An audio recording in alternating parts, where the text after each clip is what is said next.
Inequality isn't always hidden in spreadsheets. Sometimes it's visible. Across the street, across a fence, across a single train stop.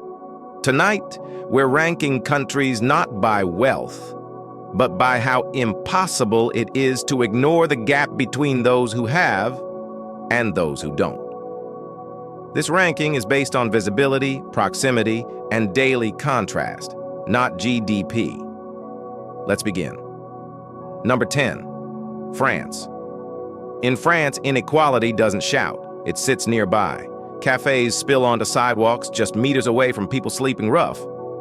Luxury storefronts reflect lives that will never enter them. Nothing feels extreme. That's what makes it uncomfortable. The gap isn't dramatic. It's casual. Part of the scenery. You notice it, then learn to walk past it. Number 9, South Africa. Here, inequality is impossible to miss because it's physical. Walls, gates, private security, and guarded neighborhoods exist directly beside informal settlements. Separation is built into the landscape. The rich and poor don't just live differently, and they live apart, and the distance between them is measured in fences, not miles.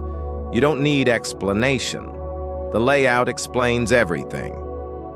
Number 8, India. In India, wealth and poverty don't avoid each other. They overlap. Luxury apartments rise above crowded streets where daily survival plays out below. Expensive cars move slowly through spaces where people live and work in full view. The contrast isn't hidden. It's normalized. You see everything at once. Comfort and struggle sharing the same frame. Number 7, United Kingdom. The gap here is quieter but constant. Old wealth lives beside modern decline. Prestigious postcodes exist a short walk from neglected ones.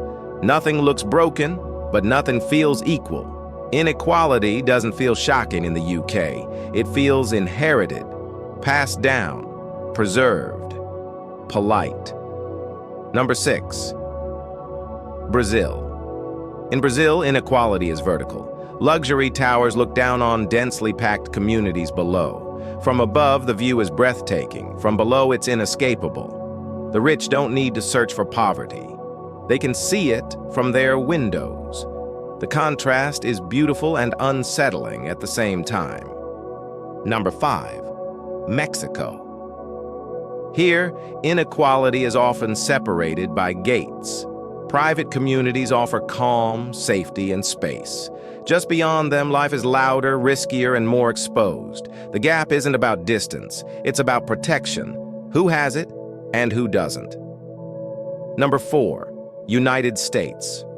In the U.S., inequality exists side by side, but pretends not to notice itself. Wealthy neighborhoods and struggling ones share the same cities, sometimes the same streets. But interaction is minimal. Awareness is selective. The gap is visible. Acknowledgement is optional. Up to now, inequality has been noticeable, uncomfortable but familiar. The next 3 aren't just visible, they shape daily life in ways that can't be ignored. Number 3, Philippines.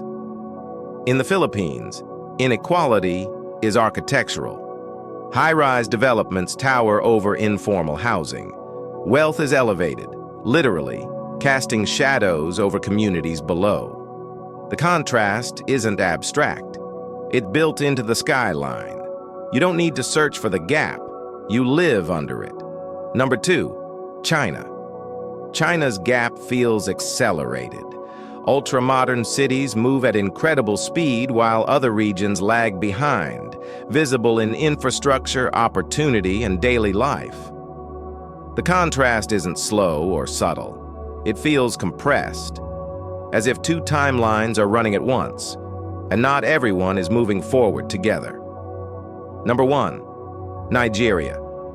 In Nigeria, the rich-poor gap is impossible to ignore. Extreme wealth and extreme poverty exist in the same spaces at the same time. Luxury vehicles pass visible hardship daily. Nothing separates the contrast. No buffer, no distance. The visibility is constant.